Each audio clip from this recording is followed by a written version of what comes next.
Welcome to Journal of the Southwest Radio. I'm Pat Schwartz.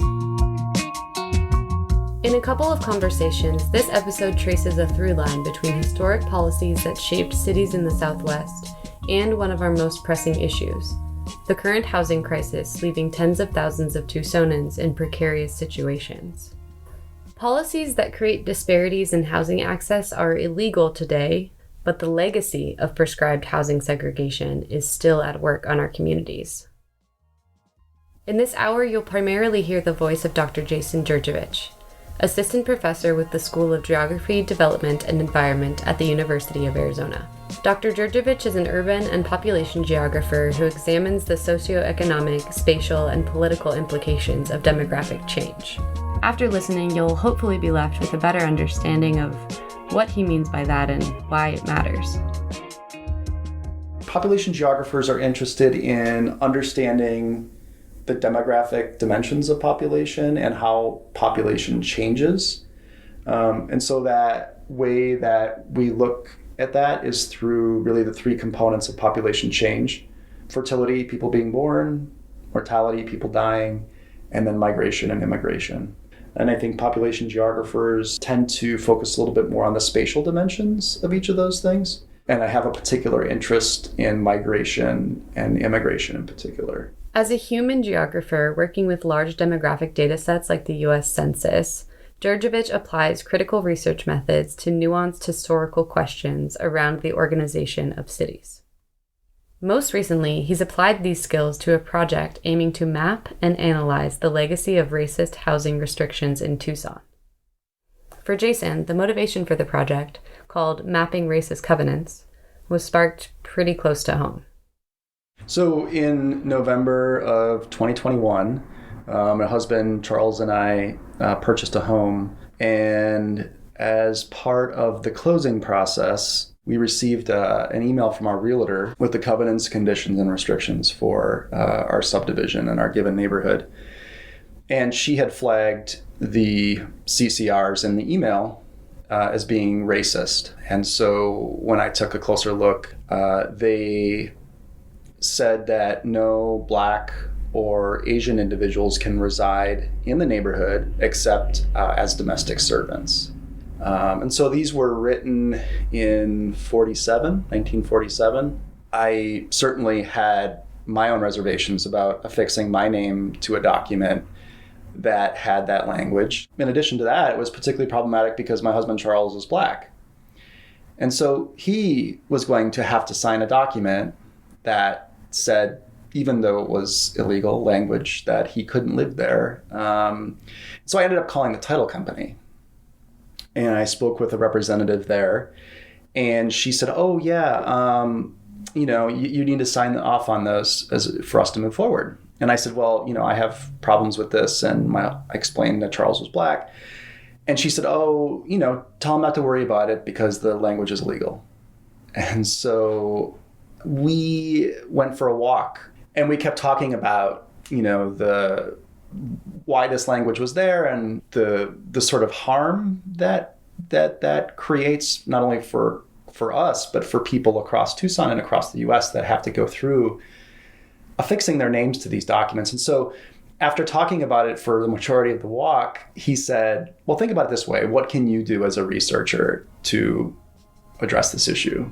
And so I knew, being a geographer, I needed to make a map.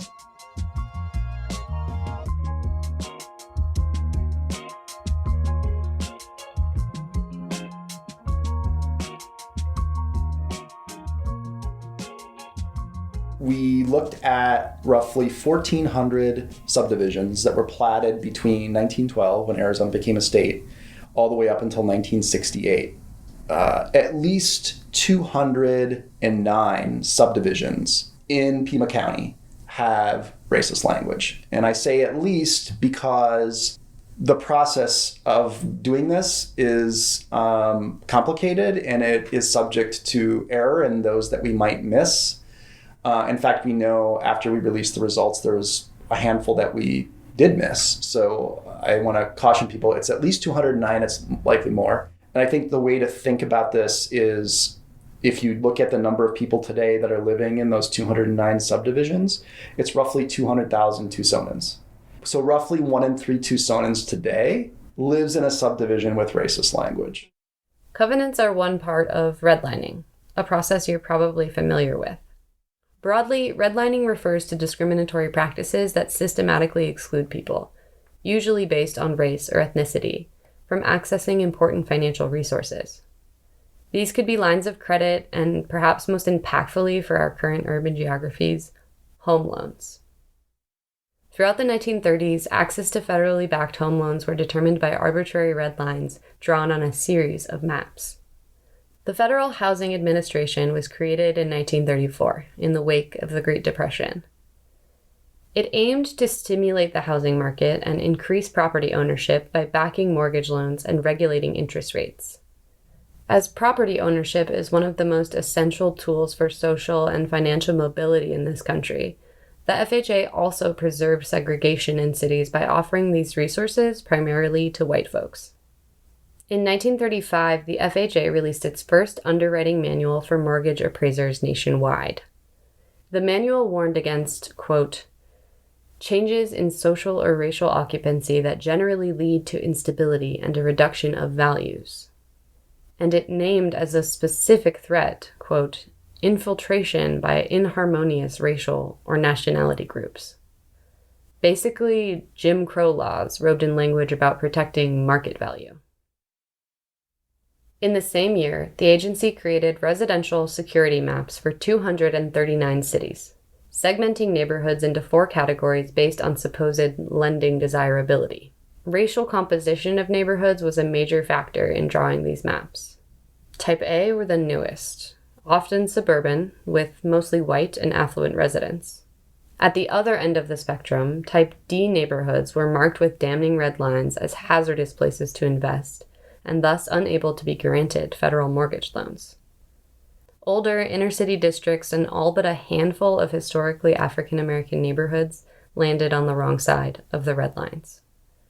And once this precedent was set, private and civic entities continued to use these and other redlined maps for decades to justify denying immigrants, people of color, particularly Black Americans, equal rights and resources. We don't talk much about the Jim Crow Southwest, but cities in newer states ceded from Mexico in 1848 had their own systems of segregation. For Arizona, these laws were based both in the region's time as a Confederate territory and later efforts by minority white settlers to gain control over the state's native inhabitants and diverse working populations. In addition to laws restricting civic and labor rights, interracial marriage, and education, policies were developed to divide housing opportunities by race. Research now is looking at how impacts of residential segregation on financial stability, health outcomes, education access, and even heat resilience remain salient in neighborhoods in South Phoenix, for example, one of Arizona's officially redlined areas. African American and Mexican American families were restricted to southern parts of the city until the 1970s in many cases. Areas not far from the Phoenix Indian Boarding School, areas that did not benefit from infrastructure development occurring elsewhere in the metropolis. Dr. Jurjevich and his team conducted their research in Tucson, which was one of many large cities today that were too small to receive redlined maps in the 1930s, but that maintained housing segregation during this period in another way. Those maps exist for many of our large cities in the United States. So we can see the governmental discrimination in real time, essentially, right, with respect to looking at the map. Covenants are part of that process. So the untold part of redlining is that not only did redlining prevent people of color and low-income people from accessing mortgages, the folks that received the mortgages in areas that were not redlined, the government required that they also contain covenants. We know far less about covenants because covenants are buried in archives and they're not mapped. So there's really only right now in 2024 a handful of projects across the country, I'd say roughly 12, in cities that have done this type of work. I think what's important for people to know about why covenants were implemented in the first place is really you need to look back to the early part of the 20th century. Municipal exclusionary zoning was essentially cities mandating racial and ethnic segregation. And eventually that was ruled unconstitutional in a Supreme Court case called Buchanan v. Worley in 1917. Now that matters for covenants because the decision made it illegal for cities to mandate racial segregation. But it was silent about whether private parties could. So after 1917, you started to see covenants really proliferate. In fact, a colleague of mine from Milwaukee says that by 1930, 75% of all developments in the United States had racist language. And then they weren't ruled completely illegal until 1968 with the Fair Housing Act. How covenants were developed here is different than how they were developed in Milwaukee or any other city. And the rules tell the homeowner what they can and can't do on their property. Like for our covenants, they say you can only have a single floor structure. You can't put an advertising billboard in your front yard. And then our covenant, at the end of all the covenants, it says that all the covenants are modifiable with 75% of the neighborhood vote, except for the racial covenants, which go into perpetuity. That prevented subdivisions and neighborhoods from actually modifying them to remove the language. I'll give a few clarifications on surprisingly complicated CC&Rs here. Covenants, conditions, and restrictions are essentially contracts between a homeowner and a developer. They are recycled each time the title changes hands, even if the original developer of the property no longer exists. Most developers operating in the 1930s, 40s, and even 50s don't. A neighborhood does not need to have a homeowners association to enforce the rules in order to have CC&Rs, but they are still legally binding. Signing them is required for title conveyance. In many cases, perpetuity clauses, again written by developers who often no longer exist, prevent individuals or neighborhoods from changing or removing CC&R language, even by a full vote of residents or governing body. In Tucson, most CC&Rs are subdivision specific, even within the same neighborhoods, which can complicate the process of updating them even further. Most people were, horrified to find that when you go into closing a title, you get a stack of papers that's really, really high, and a lot of people just sign without reading everything. And I would say that based on my experience, the majority of people that I've talked to about this in Tucson don't remember signing the document. I spoke with a Tucson resident who has recently gone through the process of figuring out how to change their neighborhood CC&Rs. We met at his home, so you may hear birds chirping or other residential ambiance. So I'm Peter Williams, and I live in San Carlos neighborhood. My wife and I moved here. We're going to have our 10th summer. I always like to define how long we've been in Tucson by having survived summers, and really love the place. I mean, it's a wonderful neighborhood. Peter is semi-retired from a career working partly in environmental conflict resolution. He got involved with his neighborhood board about 5 years ago. His neighborhood, San Carlos, was first laid out in 1946 and still maintains its large plots and access to beautiful desert in Midtown Tucson. Today we have a very diverse neighborhood. It's a wonderful community. And my bottom line was that language was just, it got in the way of welcoming people to the community, and it was hurtful. When Kathy and I bought, we knew there were CC&Rs. We didn't read them terribly carefully because we were in the middle of a big move. But when I got involved with the board, there was a discussion about the CC&Rs and what we were calling the racist covenants. There's a paragraph in the original CC&Rs that is quite racist, and it talks about who's allowed to purchase a house. The original San Carlos covenants take up only 2 pages of text. They prevent residents from boring natural gas on their properties, keeping cattle, and erecting billboards. Then, in paragraph 6, they instruct that, quote, no part of said property shall be sold, conveyed, rented, or leased to, nor be used or occupied by any person of African or Asiatic descent, or to any person not of the white or Caucasian race, except such persons that may be employed thereon as domestic servants. The issue was that the language was still in the CC&Rs. It had not been removed. Nothing had been done to do that. So I had been sensitized to the issue, but I didn't really understand it until I was asked to respond to a title company. And part of the request from the title company was to share with them, and thus with the new owner, a copy of the CC&Rs. And was just, I truly was appalled. I just became determined to figure out how we make the change. I would ask different people, and I was told that some attorneys had told the city that this is a very involved legal process to make this change, and that there were certain obstacles to it in state law. I kept hearing all these reasons it couldn't be done. After much trial and error, Peter and his neighborhood were able to identify and evoke legal logic to amend their CC&Rs. Any language in a legal document can be rendered moot by a higher law or precedent. The 1964 Civil Rights Act and later the 1968 Fair Housing Act made racist covenants unlawful at the federal level. For many neighborhoods in Tucson, the perpetuity distinction in their CC&Rs complicates this simple logic and has made redacting language impossible, even if unlawful. Because their original contract didn't have a perpetuity clause, the San Carlos neighborhood was able not only to include an addendum to the covenants, but to redact the racist language.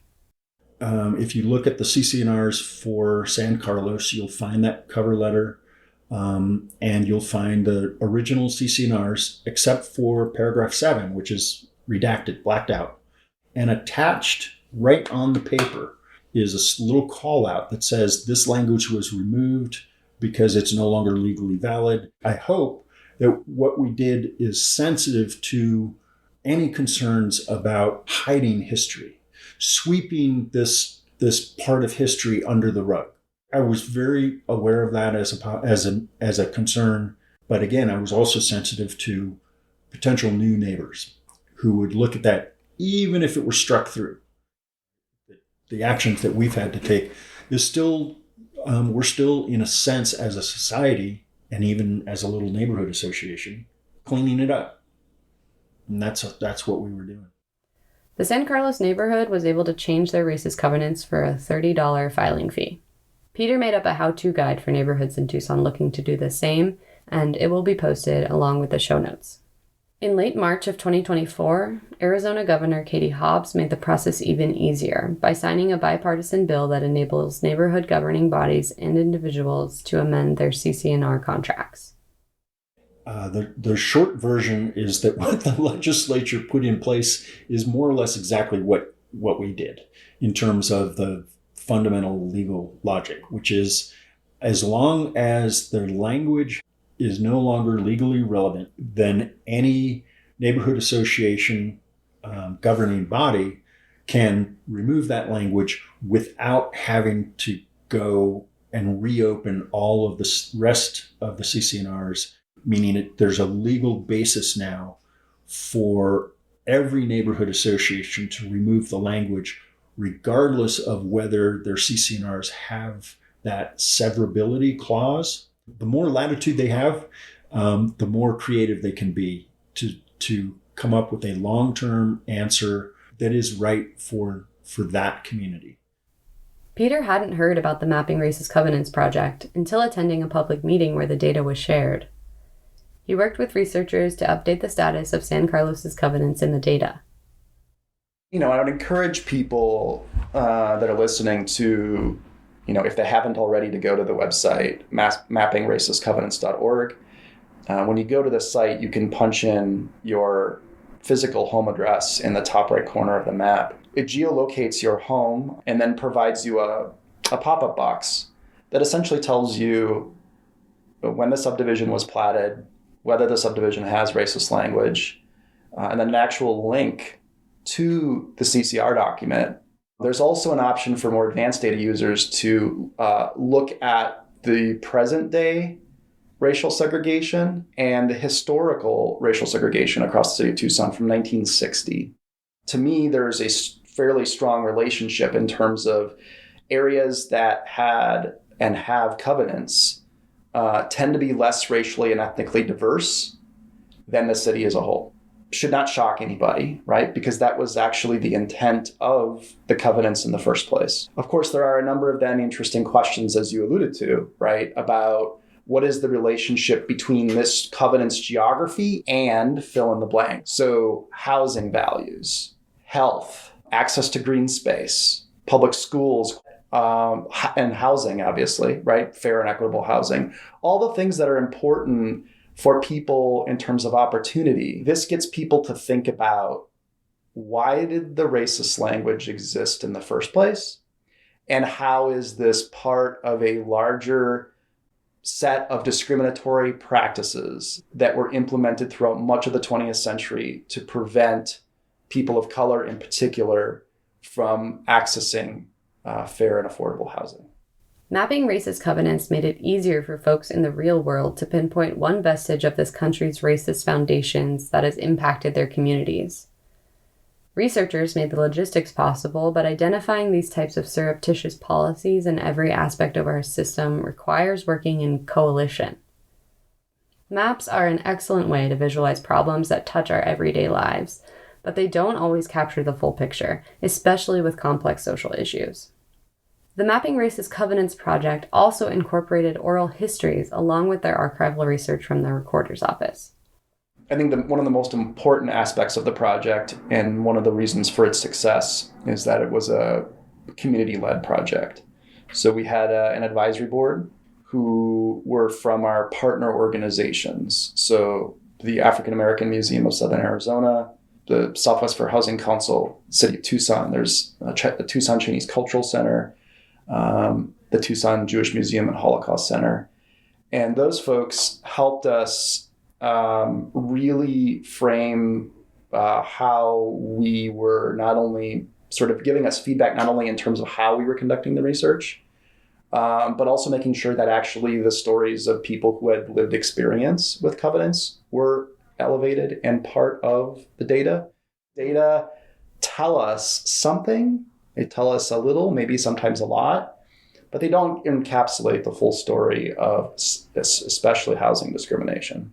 And there's many other stories, and we've couched that in our sort of our many caveats with respect to the data that we released, is that just because there's an absence of covenants in a particular subdivision doesn't mean that housing discrimination didn't occur there. In fact, we did find another example where former chief of the Arizona Supreme Court, who was a Jewish man, had an oral history about anti-Semitism in his neighborhood in Tucson as a child.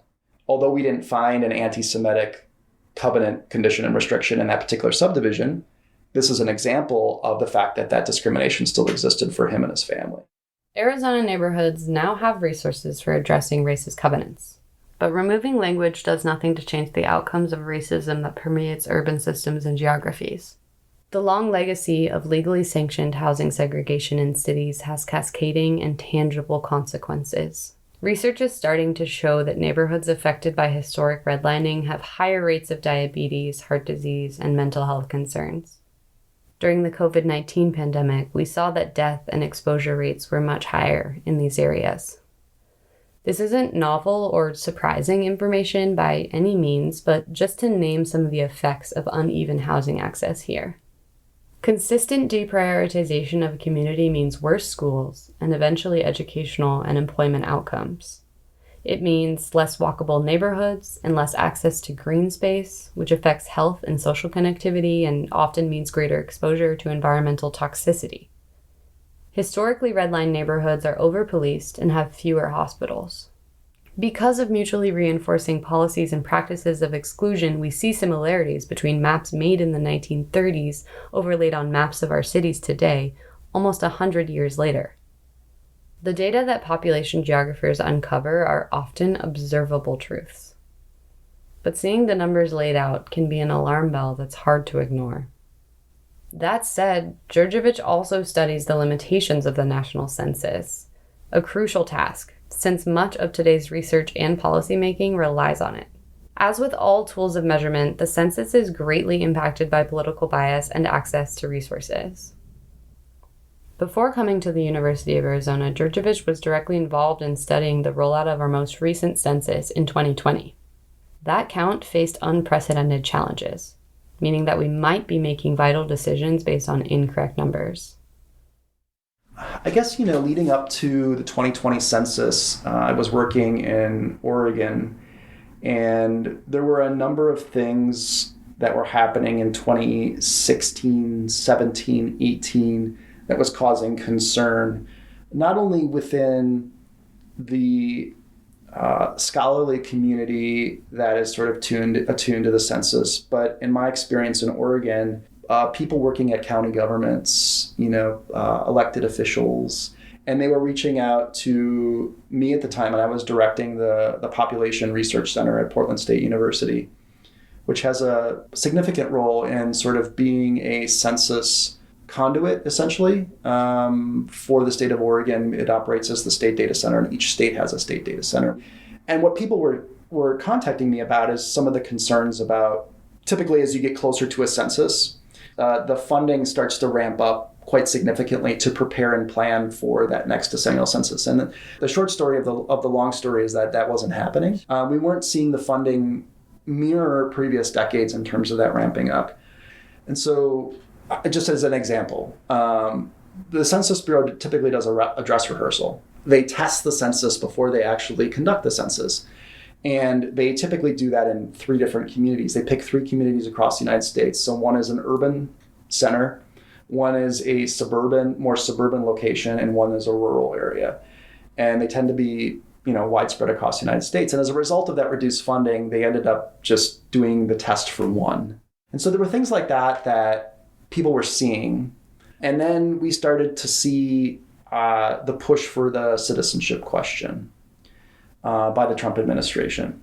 There was a number of things that were just causing people to be concerned. And so what I ended up doing was creating a website that explained in very simple terms sort of what was happening in terms of some of the challenges and obstacles to conducting a fair and accurate census. And as part of that work, I closely followed a lot of those challenges. And many people might remember that we tried to conduct the census during COVID. Well, it technically started in January of 2020. It starts, and actually prior to that, in Alaska is the first place that they start to count. But the main count actually was launched in March of 2020, the same month at which, COVID really, and there was actually a pause for about a month. And then there was a number of other challenges, The citizenship question ended up taking up a lot of time. It ended up going to the Supreme Court. The Supreme Court ended up ruling against the Trump administration, and it was not included. But there was still a lot of fear and concern that citizenship question was part of the decennial census. As I'm sure you'll recall, 2020 was also the year of a very contentious presidential election and of unprecedented climate catastrophes, including wildfires in the western U.S. and hurricanes in the South. Politically and practically, some experts have said it's a wonder that the agency pulled off a census at all. But its work doesn't end with the survey. The Bureau is also tasked with figuring out the consequences of obstacles like those we faced in 2020. After the census is conducted, the Census Bureau basically analyzes how accurate the census was. They do that by conducting a nationwide survey. And then they also do it via another method called demographic analysis, which is essentially taking those components of population change, births, deaths, migration, and then backing into the number that the census actually came up with to see if there was an overcount or an undercount. So one of the unfortunate parts of any census is that typically people get excluded. And people that tend to be undercounted, or communities that tend to be undercounted, are communities of color, people who do not speak English as their primary language, renters, children, the homeless, college students sometimes are hard to count. And so when the Census Bureau produced these data that basically said how well we did, the net over-under count in 2020 was essentially 0. However, the overcount and undercount is then reported by a number of demographic statistics. And so we actually saw a really big undercount for specific racial and ethnic groups. The highest percentage was among American Indian and Alaska Native population living on reservations. It was a 5.6% undercount. But the biggest absolute undercount was among the Hispanic Latino population. That undercount was 5%, which means we missed over 3 million Hispanic Latino people. And just for comparison purposes, that undercount in 2010 was 757,000. So it roughly more than quadrupled. And we also saw a significant undercount for the Black or African American population. And the total number that we excluded in the census was 1.5 million African Americans. 2020 was unfortunately, in terms of recent census history, not a great census. And, the numbers aren't adjusted for those people that we missed. So it's not like the Bureau knows this and then they go in and adjust the numbers to, the numbers are the numbers. These people don't have congressional districts drawn for them. The federal money that flows to the communities based on census counts, when you miss those populations, they don't flow for those populations. The problem is likely more severe than what the data are telling us. And I think that is critically important to couch the results with that caveat, because not calling attention to the fact that we, unfortunately missed so many folks and so many folks were excluded in 2020 does have material repercussions on scholarly and public policy research that people need to sort of wrestle with. One of the arguments that I'm making in a forthcoming paper is that the current digital landscape with respect to, I think, the way in which the census is becoming increasingly politically weaponized is unfortunately requiring us as researchers to thinking about not only who are represented in the data, but also who are excluded and not represented in the data. Unfortunately, we don't live in a post-segregation America. And the tenets of racism upon which the American Southwest were founded have clear through lines to the issues we're dealing with today. The challenge of addressing our housing crisis and its impact on health, well-being, and livelihoods is compounded by flawed and incomplete data. Housing injustice and uneven access are big factors in those undercounts.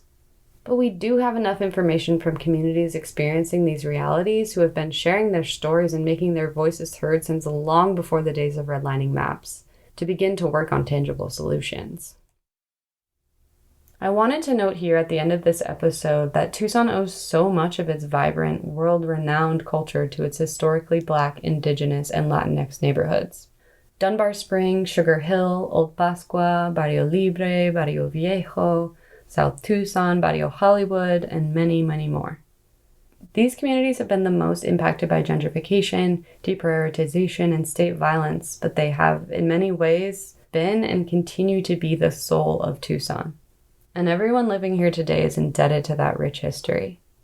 There are some links in the show notes from excellent local sources where you can learn more about these resilient communities. Finally, there's information about the Racist Covenants Project also in the show notes where you can download Peter's how-to guide for removing racist language from neighborhood contracts. Thanks for listening.